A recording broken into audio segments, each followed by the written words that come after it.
তো আজকে হচ্ছে আমাদের জাভাস্ক্রিপ্ট এন্ড প্রোগ্রামিং এর 8 নম্বর ক্লাস।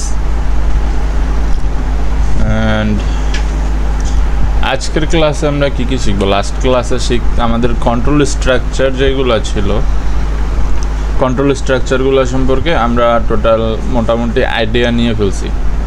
তো কিভাবে আমরা কোড ফ্লোগুলো কন্ট্রোল করি এটসেট্রা এটসেট্রা। তো এখন আমরা যে বিষয়টা নিয়ে কথা বলবো সেটা হচ্ছে আমাদের জাভাস্ক্রিপ্ট অবজেক্ট। এটা একটা খুব ইম্পর্ট্যান্ট একটা বিষয়। তো বিষয়টা কীরকম? অবজেক্ট বলতে আমরা কি বুঝি? অবজেক্ট বলতে বুঝি যে আমরা যে কোনো একটা বস্তু, অ্যান্ড এইটাই যে কোনো একটা বস্তু। এখন আমরা যদি কোনো একটা বস্তুকে ডিফাইন করতে যাই, যেমন আমরা যদি বলি কলম, তাহলে কলম দ্বারা বুঝি যে কোনো একটা কলমের কথা বলা হয়েছে, কিন্তু নির্দিষ্টভাবে একটা কলমের কথা যদি আমরা বলতে চাই তাহলে বলতে হবে কলমটার রং কী, দাম কত, কি কোম্পানির, এরকম বেশ কয়েকটা আইডেন্টিফায়ার বা কিওয়ার্ড আমরা ইউজ করি যে এটা কলমটাকে আইডেন্টিফাই করার জন্য বা টার্গেট করার জন্য। ঠিক সেমভাবে জাভাস্ক্রিপ্ট যখন কোনো যখন আমাদের ডাটাগুলো হ্যান্ডেল করে, ডাটা ফেচিং, তারপর ইভেন্ট হ্যান্ডেলিং ইত্যাদি বিষয়গুলো যখন করে, তখন প্রতিটা ডাটাকে জাভাস্ক্রিপ্ট অবজেক্ট রূপে নেয়, অর্থাৎ জাভাস্ক্রিপ্টের সব ডাটাই একটা অবজেক্ট। যেমন উদাহরণস্বরূপ আমি যদি বলি যে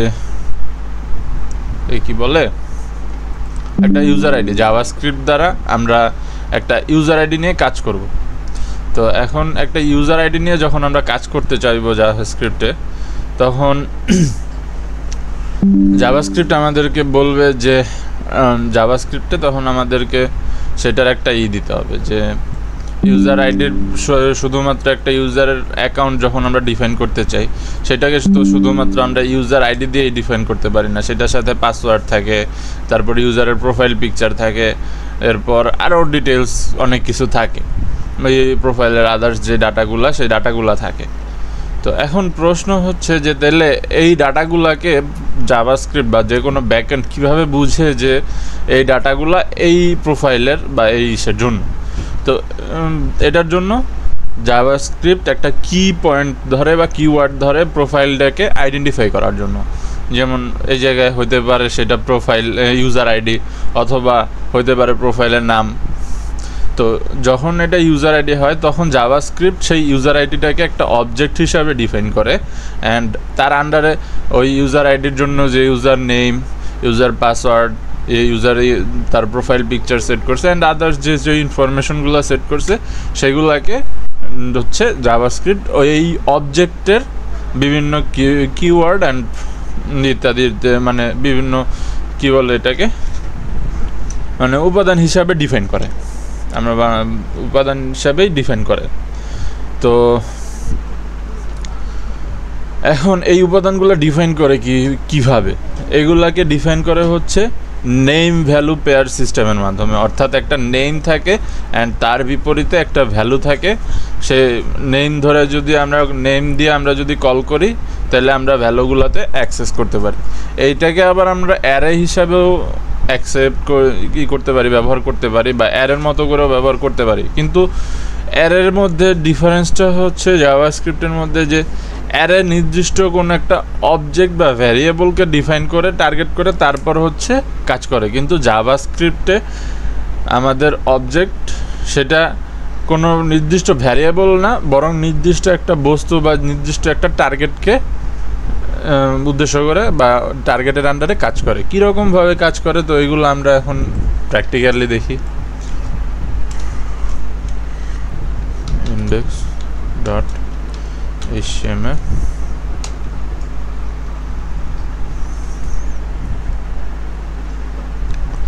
তো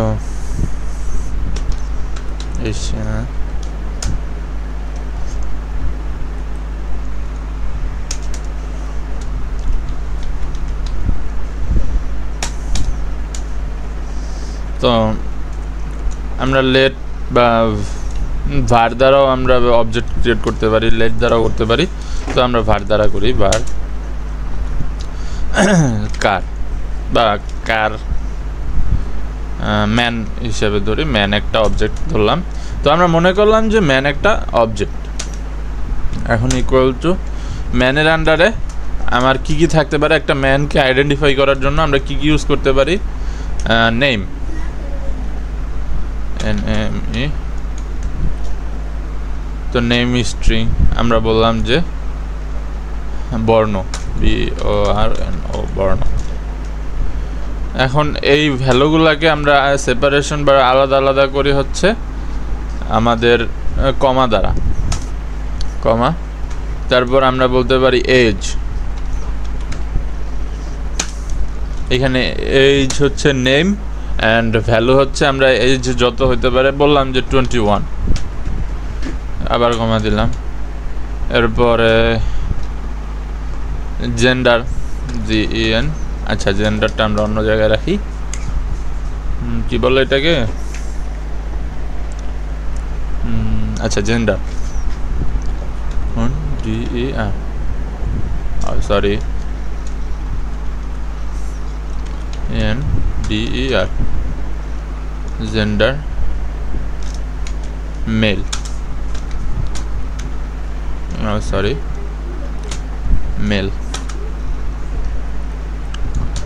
মেল। তো এই মোটামুটি এইভাবে আমরা হচ্ছে একটা অবজেক্ট ক্রিয়েট করতে পারি। এই জায়গায় অবজেক্ট হচ্ছে ম্যান অ্যান্ড অবজেক্টের মধ্যে তার যে কিওয়ার্ড বা আইডেন্টিফায়ার বা ট্রিগার আমরা যেটাই বলি সেটা হচ্ছে নেম, এজ, জেন্ডার। তো এখন এইটাকে যদি আমরা অ্যাক্সেস করতে চাই, সাপোজ আমরা বললাম যে document dot WRI right man dot, এখন এই জায়গায় ম্যান যখন ডট দিছি আমরা, তখন এই জায়গায় আমাদেরকে ম্যানের যে ইগুলো আছে প্রপার্টি বলি আমরা, বা নেম, ভ্যালু, পেয়ারের নেম বলি, যেটাই বলি আমরা, প্রপার্টি যেগুলো আছে সেগুলো আমাকে এই জায়গায় দেখাই দিচ্ছে, এজ, জেন্ডার, নেম। তো আমি এটারে বললাম যে জেন্ডার, প্রিন্ট করাইতে চাইতেছি। তো দেখি এখন যদি আমি এটা লাইভ সার্ভার ওপেন করি,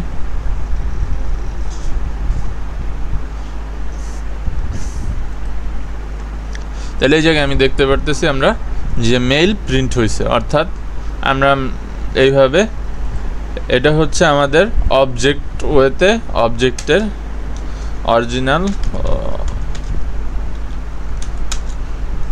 way of call objects property.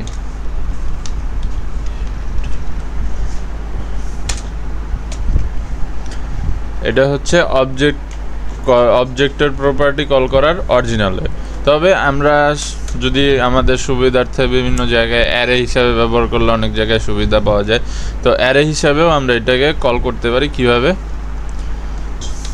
USING array system SYSG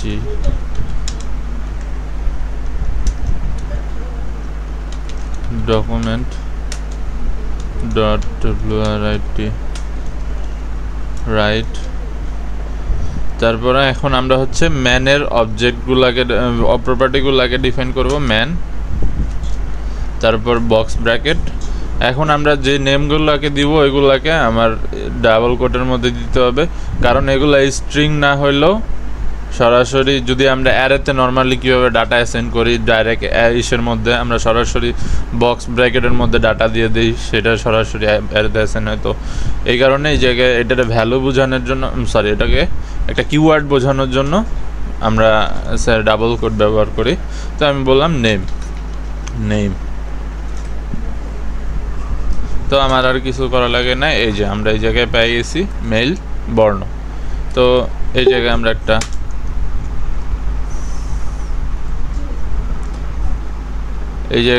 একটা বিআর দেই, বিআর অর্থাৎ লাইন ব্র্যাকেট।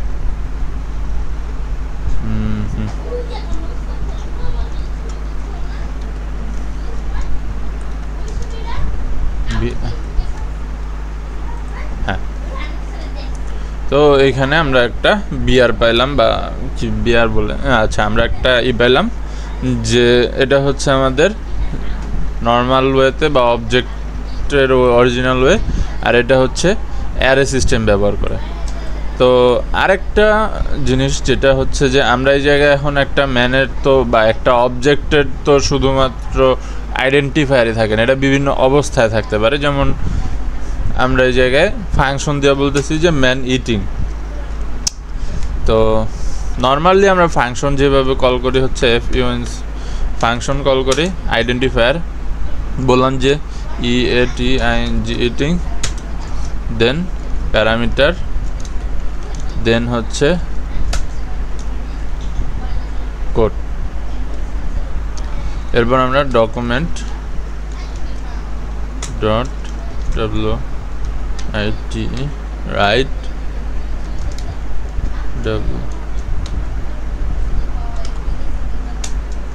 রাইট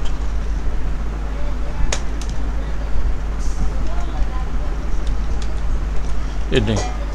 তো নর্মাল ওয়ে হচ্ছে আমরা এইভাবে ফাংশন কল করি, কিন্তু যখন আমরা অবজেক্টের জন্য ফাংশন কল করব তখন আমার এই আইডেন্টিফায়ার বলি বা কিওয়ার্ড বলি যেটা, এটাকে আমার আগে ডিফাইন করে নিতে হবে। যেমন আমি এই জায়গায় বললাম যে ইটিং কী কারণে ফাংশন কল হবে, এই যে এই ফাংশনটা কল হবে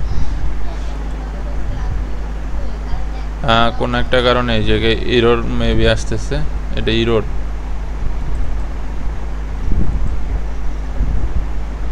do while statement, loop statement, আমি কোনো স্টেটমেন্ট চালাবো না, ফাংশনই ঠিক আছে।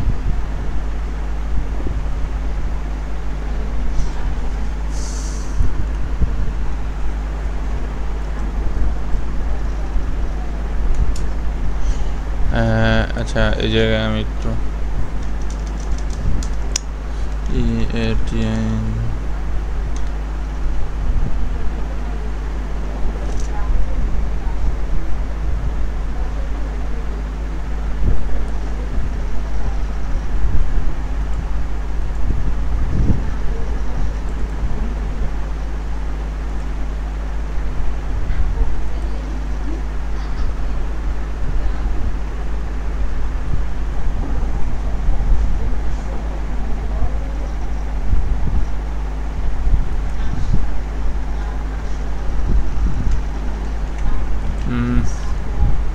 আচ্ছা বুঝতে পারছি, এই জায়গায় একটা ব্র্যাক কমা বাকি ছিল যার কারণে এরর আসতেছিল, সরি খেয়াল করিনি। তো এটা একটা ফাংশন, এইভাবে হচ্ছে নর্মাল আমরা অবজেক্টের মধ্যে ফাংশন কল করি বা ফাংশন ক্রিয়েট করি। এখন এই ফাংশনটাকে যদি আমি অ্যাক্সেস নিতে চাই, আমার কিছু করার দরকার নেই, জাস্ট আমি সরাসরি কল করব ম্যান ডট EATING ইটিং। দেন এই জায়গায় আমরা রেজাল্টটা পাইলাম, আমরা যেটা প্রিন্ট করতে বলছিলাম। এখন ফাংশনের মধ্যে আমরা যেই কোড ব্লকটা দিয়েছিলাম আমাদের সেটা আমরা পাইছি। অ্যান্ড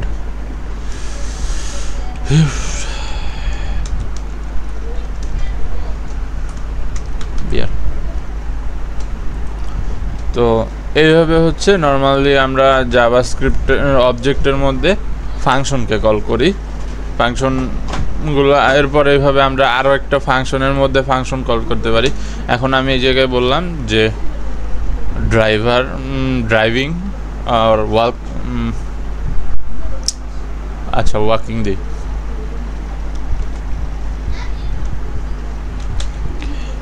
ওয়াকিং, এই জায়গায় কমা মিস গেছে।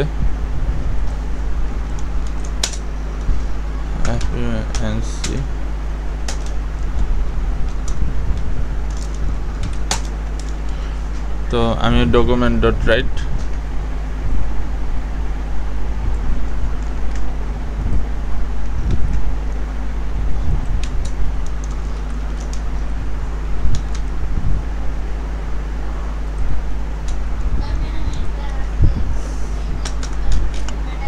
লাইন ব্রেকগুলো আমি এই জায়গায় সেট করে নিই।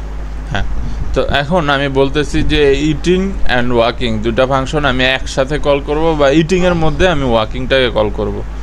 তো এই জায়গায় একটা বিষয় হচ্ছে এই জায়গায় আমরা দেখি ফাংশন যখন আমরা কল করছি NCTIONCALL,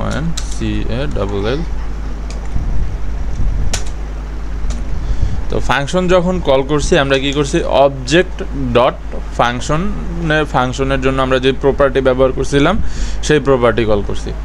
এখন প্রপার্টি কল করার মানে কি আমরা এই জায়গায় বুঝাইতেছি যে এই যে ফাংশনটা আছে এই ফাংশনটার মালিক হচ্ছে ওনার হচ্ছে ম্যান।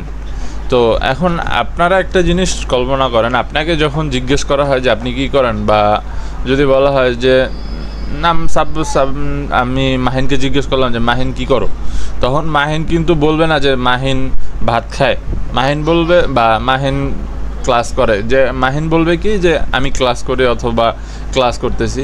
তো এই জায়গায় ও কি করছে মাহিনের পরিবর্তে একটা প্রোনাউন্সিয়েশন ব্যবহার করছে আমি। ঠিক সেই রকমই যখন আমরা ফাংশনের মধ্যে থাকি, অর্থাৎ এই অবজেক্টের মধ্যে থাকি, তো অবজেক্ট ডিফাইনের মধ্যে থাকি, তখন অবজেক্ট নিজেকে নিজের নামে কল করে না, তখন অবজেক্ট কল করে দিস দ্বারা, মানে দিস তখন প্রোনাউন্সিয়েশন হিসাবে ব্যবহার করা হয় এই অবজেক্টের আইডেন্টিফায়ার হিসেবে। যেমন আমরা normally man dot eating use করছি, এখন আমরা যেহেতু ম্যান নিজের মধ্যে নিজেকে আর ম্যান বলবে না, তখন বলবে দিস ডট ওয়াকিং, তখন এটা নিজের মধ্যে নিজের, তখন এই যে ড্যাম মিস গেছে কি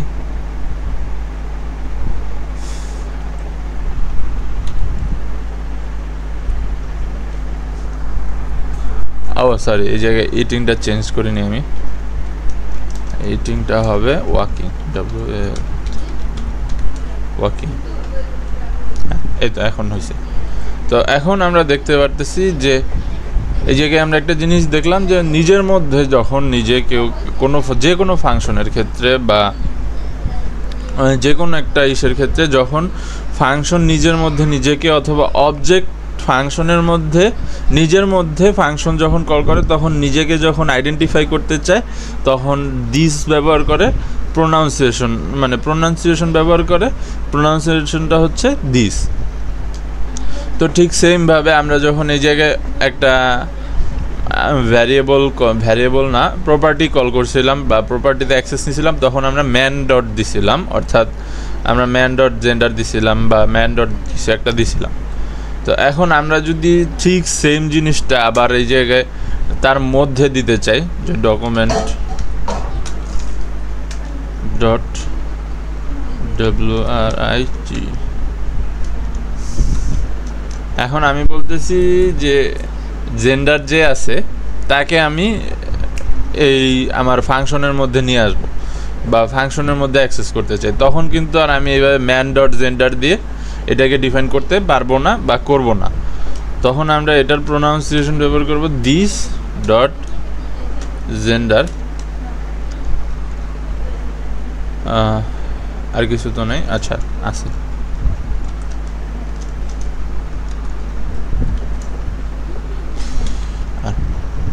তো তখন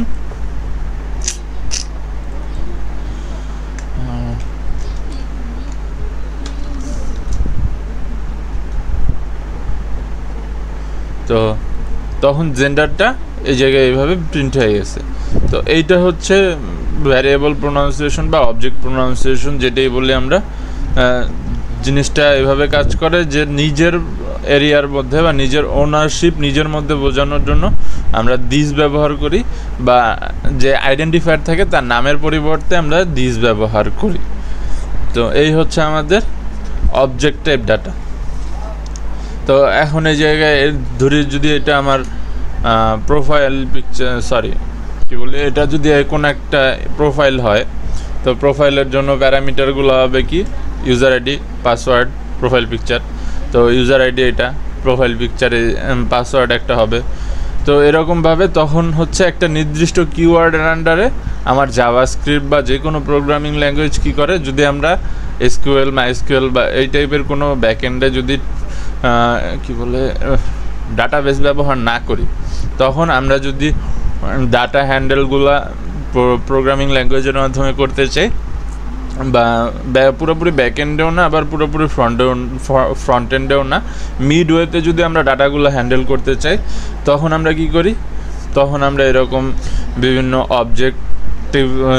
অবজেক্ট ওরিয়েন্টেড প্রোগ্রামিং ল্যাঙ্গুয়েজ যেগুলো আছে, যেমন পাইথন, তারপর অনেকে সরাসরি জাভাস্ক্রিপ্ট ব্যবহার করে, কারণ জাভাস্ক্রিপ্ট ফুল অবজেক্ট ওরিয়েন্টেড না হলেও এটা অবজেক্ট বেসড প্রোগ্রামিং ল্যাঙ্গুয়েজ, যে কোনো ডাটাকে এটা অবজেক্ট হিসাবে কনভার্ট করতে পারে।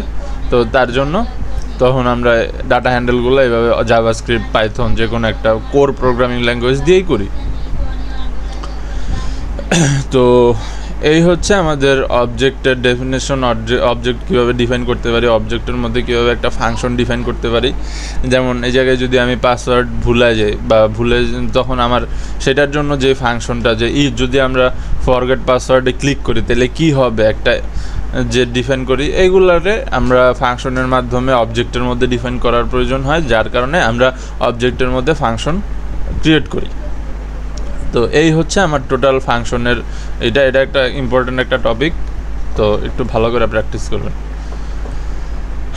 তো এরপরে হচ্ছে আমাদের আসে event handling, JavaScript event.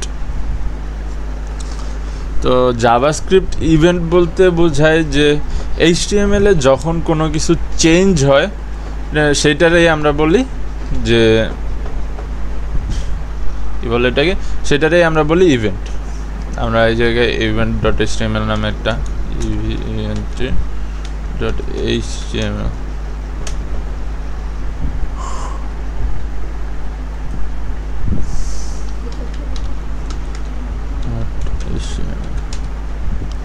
oh sorry HTML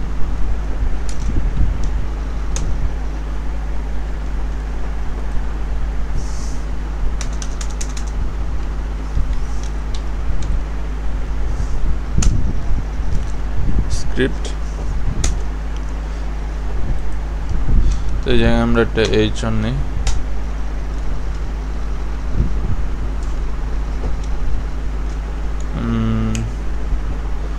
আচ্ছা আপনার ইংরেজি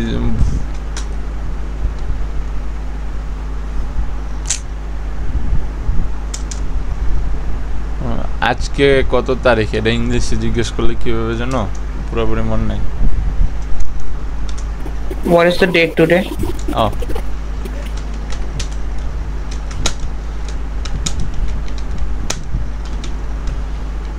Today.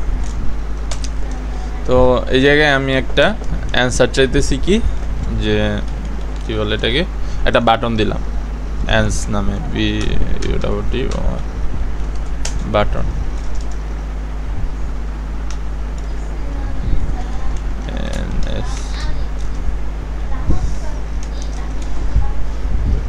আর আমরা একটা পি ফাংশন নিব, পি, আচ্ছা পিটা এই জায়গায় হবে না, পিটা হবে স্ক্রিপ্টের নিচে, পি, আচ্ছা পিটা হিডেন থাকুক, এই জায়গায় পির জন্য আমরা একটা আইডি দিই, ডি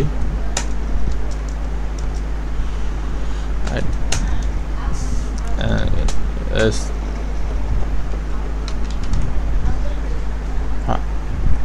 তো পি এর জন্য আমরা একটা আইডি সেট করলাম অ্যান্সার, এটার আমরা একটু লাইভ সার্ভারে ওপেন করি। হ্যাঁ, এই জায়গায় আমার একটা সুন্দর আমরা পাইছি যে what is the date today, and আমরা একটা বাটন পাইছি অ্যান্সার, এটা ক্লিক করলে আমরা আশা করতেছি যে আমরা একটা অ্যান্সার পাবো। তো এখন কথা হচ্ছে যেটা, যে এই যে আমরা বাটনটাতে ক্লিক করতেছি, তবে বাটনটা ক্লিক হওয়ার আগে এই যে পুরো ওয়েবসাইটটা লোড নিছে আমার, এই যে এই ফাংশনগুলো বা এই জায়গায় যে আমরা HTML কোডগুলো লিখছি অ্যান্ড স্ক্রিপ্ট লিখি নাই, তবে এই যে HTML কোডগুলো লিখছি এইগুলা আমার এই জায়গায় যে একটা ওয়েব পেজে লোড নিছে, এইটা হচ্ছে একটা ইভেন্ট। অর্থাৎ এই জায়গায় HTML ট্যাগ, যে ওয়েব পেজ যেটা আছে এটার মধ্যে কিছু একটা চেঞ্জ হয়েছে। কি চেঞ্জ হয়েছে, আমার একটা বাটন H1 আসছে, একটা বাটন আসছে, একটা ইনভিজিবল পি আসছে, কিছু স্ক্রিপ্ট ট্যাগ অ্যাড হয়েছে।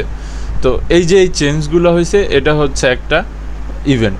যেমন আমার কীভাবে এই ইভেন্টটাকে আমরা ক্যাচ করি কীভাবে, অনলোড, অর্থাৎ যখন আমার এই পেজটা লোড নিছে তখন যেই চেঞ্জগুলো হচ্ছে। এই জায়গায় বিষয়টা এরকম, যখনই আমার HTML ফাইলে নির্দিষ্ট কিছু চেঞ্জ হয়, নির্দিষ্ট কিছু বলতে নির্দিষ্ট কোনো অকারেন্স হয়, তখনই জাভাস্ক্রিপ্ট আমাদেরকে জিজ্ঞেস করে যে, বা আমার ব্যাকএন্ডকে জিজ্ঞেস করে যে HTML-এ এই চেঞ্জটা হয়েছে, এখন আমরা কি করব।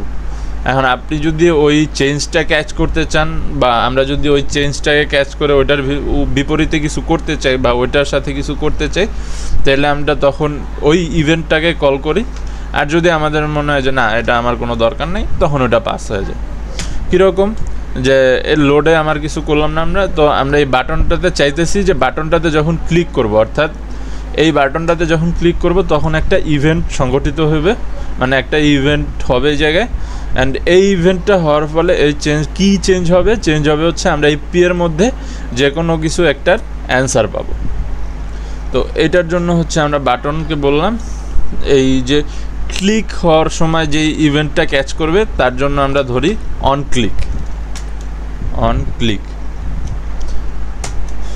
অন ক্লিকের মধ্যে এখন আমরা চাইতেছি যে ডকুমেন্ট, আমরা কোনো কিছু একটা চেঞ্জ চাইতেছি, document dot get element by ID.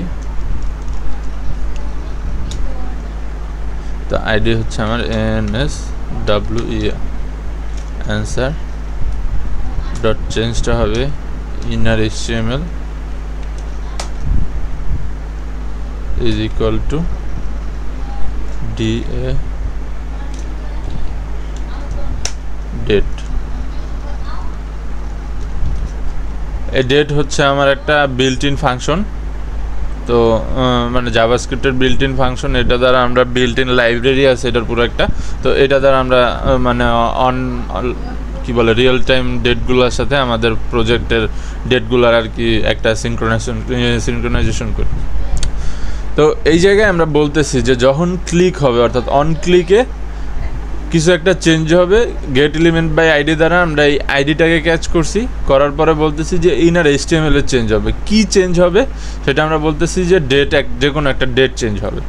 তো এখন আমরা যদি এই জায়গায় বাটনটাতে ক্লিক করি, তাহলে আমরা এই জায়গায় একটা ইভেন্ট হয়েছে, অর্থাৎ অন ক্লিক করছি যখন একটা ইভেন্ট হয়েছে। তো ইভেন্টটা হওয়ার ফলে এই জায়গায় যে ফাংশনটা আমরা লিখছি বা এই যে কোড ব্লকটা আমরা লিখছি এইটা এক্সিকিউট হয়েছে, অ্যান্ড আমরা একটা ডেট পাইছি। কই পাইছি এটা আমরা পাইছি যে আমরা পি ট্যাগের মধ্যে, অর্থাৎ আমাদের এই পি ট্যাগের আইডি থেকে যে এটা আসছে এটাতে আমরা মানে চেঞ্জটা হয়েছে, অ্যান্ড আমরা একটা পাইছি। তো এইটা হলো আমাদের মেইনলি ইভেন্ট বা ইভেন্ট হ্যান্ডেলিং। তো এইখানে আমরা যদি এক লাইন কোড লিখছি, এখন যদি আমাদের আরও বড় কোড লিখতে হইতো বা আরও 2-3 লাইন কোড লিখতে হইতো, তার জন্য আমাদের এটা একটা ঝামেলা, এই জায়গায় পুরো HTML কোডটা এলোমেলো হয়ে যায়। তার জন্য আমরা কি করি, এই কোডটাকে একটা ফাংশন হিসাবে ডিফাইন করি এক্স। তো আমি এই জায়গায় বললাম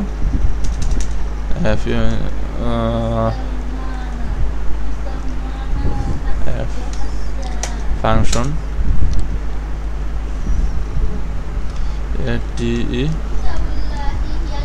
TODAY ডেট টুডে, এটা হচ্ছে আমার ফাংশনের নাম।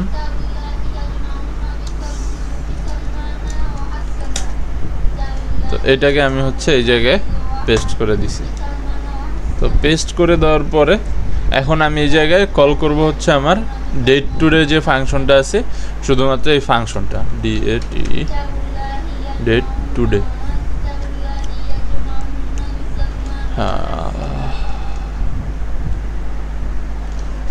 তো এখন যদি আবার আমরা দেখি, তাহলে আমাদের সেম কাজটাই হইতেছে, অর্থাৎ আমরা যে চেঞ্জটা চাইছিলাম সেটাই জায়গায় আমরা পাইতেছি, মানে আমার ফাংশনটা এই জায়গায় ঠিকঠাকভাবেই কাজ করতেছে। তো এইভাবে আমরা এই জায়গায় চাইলে আরও যে কোনো কিছু করতে পারি। তো এরকম ইভেন্ট, অসংখ্য ইভেন্ট আছে। তো আমরা একটু যদি যাই জেএস ইভেন্ট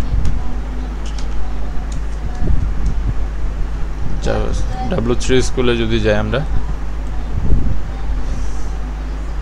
এই যে এই জায়গায় ইভেন্ট কী কী ইভেন্ট হতে পারে, অন চেঞ্জ, অর্থাৎ যখন একটা HTML এলিমেন্টে কোনো কিছু চেঞ্জ হয়, এই যে অন ক্লিক নিয়ে আমরা কাজ করছি। তারপর অন মাউস ওভার আছে, অর্থাৎ আমরা যখন কোনো একটা এলিমেন্টের উপরে মাউস নিব তখন সেটা কি কোনো একটা ইভেন্ট যদি আমরা করতে চাই বা কোনো একটা যদি ওই জায়গায় ওটার কোনো চেঞ্জ করতে চাই, সেটা আমরা এই অন মাউস ওভার ইভেন্টের মাধ্যমে করতে পারি। তারপর অন মাউস আউট, অর্থাৎ আমরা যখন একটা এই এলিমেন্ট থেকে মাউস সরাই নিই তখন কি চেঞ্জ হয়, অনেকটা হোভারের মতো কাইন্ড অফ। তারপর অন কি ডাউন, মানে একটা কি যদি কিবোর্ডের থেকে যে কোনো একটা কি পুশ করলে কি হবে, অনলোড, এরকম আরও অনেক আছে। এই জায়গায় বলছে the list is much longer. তো জাভাস্ক্রিপ্ট HTML ডম ইভেন্টের মধ্যে পুরো ডিটেলসে এগুলো আলোচনা করা হয়েছে। এই যে জায়গায় ইভেন্ট কী কী আছে, অ্যাবাউট আছে, আফটার প্রিন্ট আছে, অ্যানিমেশনেড আছে, CSS অ্যানিমেশন কমপ্লিট হইলে কী হবে, মানে অ্যানিমেশন CSS অ্যানিমেশন তো আমরা করতে পারি, বেসিক কিছু অ্যানিমেশন। এই অ্যানিমেশনগুলোরে আরও অ্যাডভান্স লেভেলে নিয়ে যাওয়ার জন্য জাভাস্ক্রিপ্ট ইউজ করা হয়। এই জায়গায় অ্যানিমেশনের তারপর আরও অনেক বিভিন্ন ফাংশন আছে, চেঞ্জ, ক্লিক, যদি একটা এলিমেন্টে ক্লিক করে তাহলে কী হবে।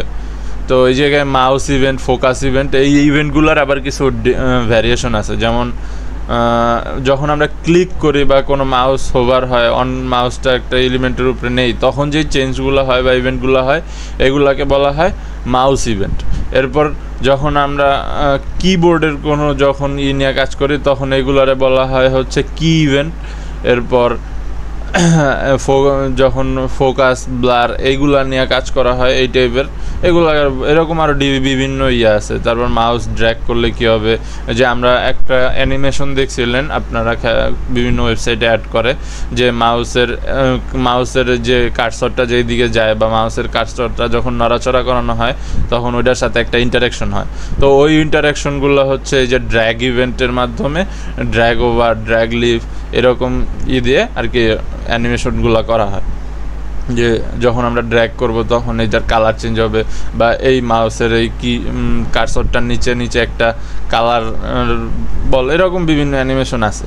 তো এইগুলো সব হচ্ছে আমাদের এই ইভেন্টগুলোর কাজ, এই ইভেন্টগুলো নিয়ে হচ্ছে করা হয়। তো এই হচ্ছে মোটামুটি আমরা যখন আরও ডম নিয়ে কাজ করব, HTML ডম এগুলা নিয়ে যখন কাজ করব উইন্ডো, তখন আমরা আরও ডিটেলসে এগুলো আরও জানবো। এই জায়গায় আরও বিভিন্ন ডিটেলস ডাটাগুলো যখন আমরা ফ্রন্ট এন্ড ব্যাক এন্ড নিয়ে কাজ করব, ফর্ম থেকে কিভাবে ডাটা হ্যান্ডেল করব, এগুলো যখন আমরা কাজ করব তখন আমরা আরও ডিটেলসে দেখব এগুলো। তো কারো কোনো প্রশ্ন আছে আজকের ক্লাস নিয়ে? ভাইয়া অনলোডটা কিরকম, কিভাবে ফাংশন করে অনলোডটা করে হচ্ছে আপনি যে যখন ওয়েবসাইট লোড নেয় তখন আপনি লোডারে দেখছিলেন, বিভিন্ন ওয়েবসাইটে দেখবেন প্রি লোডার ইউজ করে, সুন্দর সুন্দর অ্যানিমেশন হয় ওয়েবসাইট যখন লোড নেয়। তো ওই অ্যানিমেশনগুলো সেট করতে হয় হলো যখন ওয়েবসাইট লোড নেয় তার আগে, বা যখন ওয়েবসাইট লোড নিচ্ছে সে এটা লোড নেওয়ার পরে তারপর আপনার ওয়েবসাইট লোড নেবে। তো ওই চেঞ্জগুলো করার জন্য হচ্ছে অনলোড যেই ইভেন্টটা আছে ওই ইভেন্টটা ইউজ করে। আচ্ছা বুঝতে। আচ্ছা এটা কি তাহলে পুরো ওয়েবসাইট যখন লোড হবে তখন মানে নাকি, মানে আমি জানতে চাচ্ছিলাম যে এটা হচ্ছে পুরো প্রজেক্ট, বা আপনি যখন index.html ছাড়া তো হচ্ছে আপনার কোনো ওয়েব প্রজেক্ট আপনি রান করতে পারবেন না, ফুল প্রজেক্ট। তো আপনি যখন একটা index.html রান করবেন তার মানে আপনার পুরো প্রজেক্টটা হচ্ছে লোড নিবে। তো ওই লোডটা যখন নিবে তখন হচ্ছে আপনার এই অনলোড ফাংশনটা কাজ করবে। এইটা শুধুমাত্র আপনি একবার যখন প্রথম লোড নেবেন তখন হবে, বা আপনি যদি আবার ব্রাউজার কেটে দিয়ে আবার ওয়েবসাইটে ঢুকেন ব্রাউজারে নতুন করে, তখন প্রত্যেকবার যখন আপনি ঢুকবেন তখন কাজ করে অনেকটা, আবার অনেকটা ফাংশন ওইভাবে করে রাখে যেটা হচ্ছে একবার আপনারা শুধুমাত্র দেখাবে। অর্থাৎ যেগুলো লোকাল স্টোরেজ ব্যবহার করে অ্যানিমেশনগুলো সেভ করে সেইগুলো শুধুমাত্র আপনার এই যে ব্রাউজারের লোকাল স্টোরেজ যেটা আছে ওইটার উপরে ডিপেন্ড করে, অর্থাৎ এই জায়গায় একটা কি ভ্যালু স্টোর করে রাখে যার কারণে পরবর্তীতে আর লোড নেয় না। কিন্তু যদি ওইটা সেশন স্টোরেজ নিয়ে, তো ওইগুলো আমরা যখন ডম নিয়ে কাজ করব তখন আরও ডিটেলস আর কি বুঝাইতে পারবো। আচ্ছা লোকাল স্টোরেজ কি, তারপর সেশন স্টোরেজ কি, এগুলোর ডিফারেন্সটা কি, ওইগুলো যখন আমরা আরও ভালোভাবে বুঝবেন তখন আর কি এই বিষয়গুলো সহজে মাথায় করতে পারবেন। বুঝতে পারছি।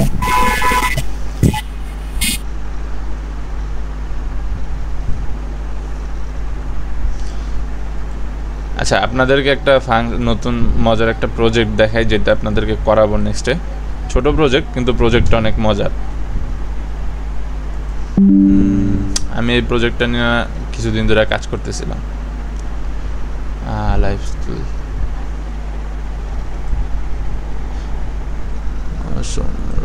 ওপেন হচ্ছে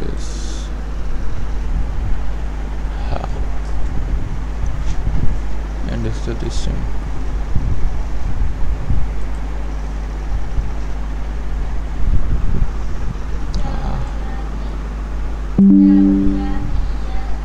তো এটা হচ্ছে নর্মালি লাইফ স্কিল আইটির একটা ক্যাশ মেমো। তো নর্মাল একটা ফর্ম আমরা অ্যাড করছি এই জায়গায় কিন্তু। আচ্ছা পরে বলি, এটা আমরা কিন্তু কোনো এটা কি বলে ব্যাক এন্ডে কোনো ইউজ করি নেই, এটা ডাটাবেস ইউজ করি নি, শুধুমাত্র HTML CSS আর জাভাস্ক্রিপ্ট দিয়ে এটা করা। নাফিস TZIN ফোন 01996577719। আগে শুধুমাত্র আপনারা হচ্ছে জিমেল ফর্ম নিয়ে কাজ করছেন বা ফর্ম ডিজাইনগুলো করছেন। তো এই ফর্মগুলো কীভাবে ব্যাকএন্ডে ডাটা পাঠায় সেইগুলো নিয়ে আমরা নেক্সটে যখন ডন নিয়ে আলোচনা করব তখন আমরা আরও ডিটেলসে জানবো। নর্মালি আমাদের এই কাজগুলো করা লাগে না, তারপরও দেখা যায় যে অনেকে স্বল্প ইসের মধ্যে ফ্রন্ট এন্ডের সাথে করে ফেলাইতে যায়। যেমন আমার এই আইটিতেই ওরা ব্যাক এন্ডে যদি যায় মানে একটা ডাটাবেস তৈরি করতে যায়, তাহলে হচ্ছে ডাটাবেসটার জন্যই নর্মালি 3 থেকে 4 হাজার টাকা খরচ করার দরকার হবে। আর অনেক হোস্টিংয়ে হচ্ছে MySQL ডাটাবেস ওইরকমভাবে মানে স্টোরেজ থাকে না, যার কারণে MySQL ওইভাবে নিজের মতো করে ইমপ্লিমেন্ট করা যায় না। তো যেই কারণে জাভাস্ক্রিপ্ট দিয়েই অনেকে ডাটা হ্যান্ডেলিংগুলো করতে চায়, শুধুমাত্র ছোট ছোট প্রজেক্টগুলোর ক্ষেত্রে বিশেষ করে। তো তার জন্য হচ্ছে এই প্রজেক্টটা অনেকটা জাভাস্ক্রিপ্টের ডাটা হ্যান্ডলিং বলতে মানে ডাটাটা কোথাও স্টোর হবে না, এমনি ডাটা স্টোরও করতে পারবেন। আমি আপনাদেরকে দেখাইতেছি। এটাটা মুভি স্টোর হবে না, এটা আপনি চাইলে গুগল শিটে করতে পারবেন। আমারটা আমি গুগল শিটে মানে গুগল শিটের মধ্যে স্টোর হয়, গুগল শিটের মধ্যে স্টোর হয়। এন্ড সেই সাথে এই জায়গায় আপনার একটা ক্যাশ মেমো দিতেছে, আপনি এটার PDF প্রিন্ট করে এরপর হচ্ছে আপনার স্টুডেন্টের হাতে ধরাই দিবেন। মানে ওনারা নর্মালি একটা PDF প্রিন্টের জন্য ক্যাশ মেমো প্রিন্টের জন্য একটা চাইছে। তো স্মল স্কেলের জন্য আসলে গুগল শিটটা ওরকমই করা যায়। তো যদি ব্যাক এন্ড বেশি বড় হয়ে যায় তাহলে সমস্যা। ওনারা বাইরে কথা বলছিল, তো ওনাদেরকে মোটামুটি 7,000 টাকা বাজেট দিছে। পুরো ডিজাইনের জন্য হচ্ছে 3,000 টাকা, আর বাকিটা হচ্ছে ব্যাক এন্ড ওই যে ডাটাবেস তৈরির জন্য। তো পরে আমি জাভাস্ক্রিপ্ট দিয়ে ফুল জাভাস্ক্রিপ্ট কোড দিয়ে এটা বানিয়ে দিছি। তো ডম নিয়ে যখন কাজ করব তখন হচ্ছে এই যে এই কাউন্টারগুলো হচ্ছে কীরকম, আমি নতুন করে যত কাউন্ট করব যতবার বানাবো এটা রিমুভ করার কোনো ওয়ে নেই। এটা হচ্ছে লোকাল স্টোরেজে সেভ করা, অর্থাৎ আমার ব্রাউজারের লোকাল স্টোরেজ যেটার অ্যাক্সেস আমি আমার কাছে রাখি নাই বা কারো কাছে নাই ফ্রন্ট এন্ডের কোনো জায়গায়। আর এটা হচ্ছে হলো যে ডাটাগুলো এগুলো হচ্ছে আমি যদি ক্রিয়েট নিউ বাটন দিই তাহলে এগুলো পুরোটা ক্লিয়ার হয়ে যাবে। অর্থাৎ এগুলো হচ্ছে সেশন স্টোরেজ, জাস্ট এটা নির্দিষ্ট একটা সেশনের জন্য ডাটাগুলো স্টোর করে। সেশন কমপ্লিট হয়ে গেলে এটা ডাটাগুলো ছাইড়া দেয়, বা আপনি যদি রিফ্রেশ দেন তাহলে ডাটাগুলো রিমুভ হয়ে যায়। কিন্তু এইটা বা ওই লোকাল স্টোরেজে যে ডাটাগুলো থাকে আমাদের, এইটা কিন্তু যতবারে আমি রিফ্রেশ দিই রিলোড দিই, আমি যদি এই ব্রাউজার কাইটা দিয়ে আবার এই জায়গা থেকে শুরু করি তাহলে এটা 2 থেকে আবার কাউন্ট করা শুরু করবে। এইটা আমার এই একটা ব্রাউজারের লোকাল স্টোরেজে যদি কিওয়ার্ডটা যখন একবার সেভ হয়ে যায় এরপর আর এটা রিমুভ হয় না। আপনি যদি ব্রাউজার ইনস্টল করে আবার আনইনস্টল করেন তাহলে হয়তো বা এটা হবে। এই যে এটা যদি আমি ক্লিয়ার দিই, দেওয়ার পরে আমি আবার একটা বানাই ফোন প্রাইস 5 3 সাবমিট। এই যে এটা 2 থেকে আসছে। এখন আমি যদি এই ব্রাউজারটা কাইটা দিই, দিয়ে আবার নতুন একটা ব্রাউজার, আচ্ছা নতুন ব্রাউজার নিলে ঝামেলা, এটার থেকে আবার করি ওপেন উইথ লাইভ সার্ভার। আমি আলাদা আলাদা প্রোফাইলে নিলে তখন আলাদা আলাদাভাবে কাজ করে, কিন্তু সেম প্রোফাইলে অর্থাৎ সেম জিমেল দিয়ে যখন আমি করতেছি তখন আর এটা কিন্তু ওই কাউন্টটা রিমুভ করতেছে না বা রিসেট করতেছে না। 25100 আমি যখন আবার দিছি এই যে কাউন্টার 3 থেকে আসছে। আর এই যে আমরা ডেট যে ফাংশনটার কথা বলছি সেই ফাংশন দিয়ে এটা আমার প্রজেক্ট আমি কিন্তু লাইভ করি নেই বা কোনো জায়গায় করা নেই, নর্মালি আমার বিএস কোডের হোস্টিং বিএস কোডের লোকাল হোস্টে করা। তো এটা এই যে ডেটের সাথে আর কি পুরো আপডেট ডেট রাখে। তো এটা হচ্ছে বিল্ট ইন ফাংশনগুলো আমাদের রিয়েল টাইম যে প্রজেক্টগুলো ওইগুলোর সাথে ডেটগুলো আমরা যাতে কনসার্ন না হওয়া লাগে অটোমেটিকলি ডেটগুলোকে আমাদের সিনক্রোনাইজ করে। অ্যান্ড বাকিগুলো হচ্ছে সেশন স্টোরেজের কার্ড, গেট পোস্ট এইগুলো। তো এইগুলো আমরা নেক্সট ক্লাসে দেখব।